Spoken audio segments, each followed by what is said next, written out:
মা, ও মা, তুমি কোথায়? আমার ভয় করছে। বাচ্চা, আমি এখানে, ভয় পাসনি। হ্যালো ছোট্ট বন্ধুরা, আজ আমি তোমাদের গল্প দিদা একজন মায়ের গল্প বলবো।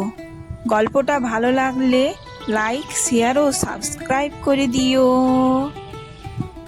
একটি গ্রামের পাশে নদীর ধারে একটা কুমির মা বাস করত। সে একদিন নদীর পাড়ে অনেকগুলো ডিম পাড়ল, কিন্তু তার মধ্যে একটা ডিম নদীতে পড়ে গিয়ে নদীর প্রবল স্রোতে ভেসে গেল। আর কুমির মা কিচ্ছু করতে পারল না। ডিম নদীতে পড়ে অনেক দূরে ভেসে গেল।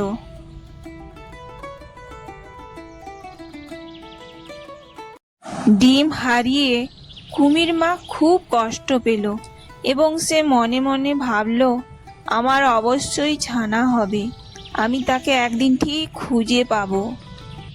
এদিকে একদিন মুরগি মা তার খাবারের খোঁজে নদীর ধারে ঘুরছিল।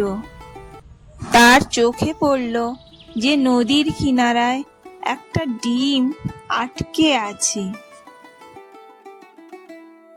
সে মনে মনে ভাবল, আহারে, কার ডিম হারিয়ে গেছে, সে কত না কষ্টে আছে। আচ্ছা, আমি একে বাসায় নিয়ে যাই।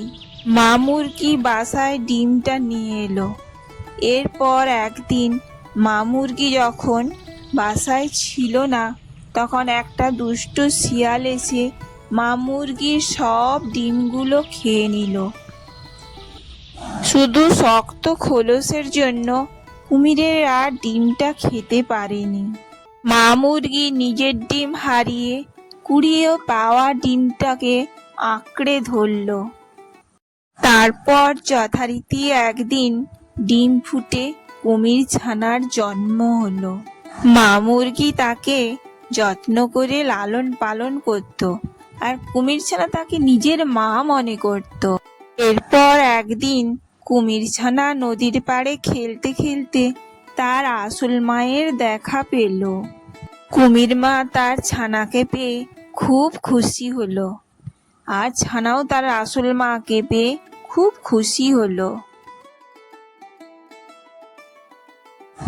এরপর কুমির মা মুরগি মাকে বলল, তুমি আমার সন্তানকে আদর যত্ন করে বড় করেছো ও আগলে রেখেছো, আমি তোমাকে কখনো ভুলবো না। চলো আমরা একসাথে থাকি।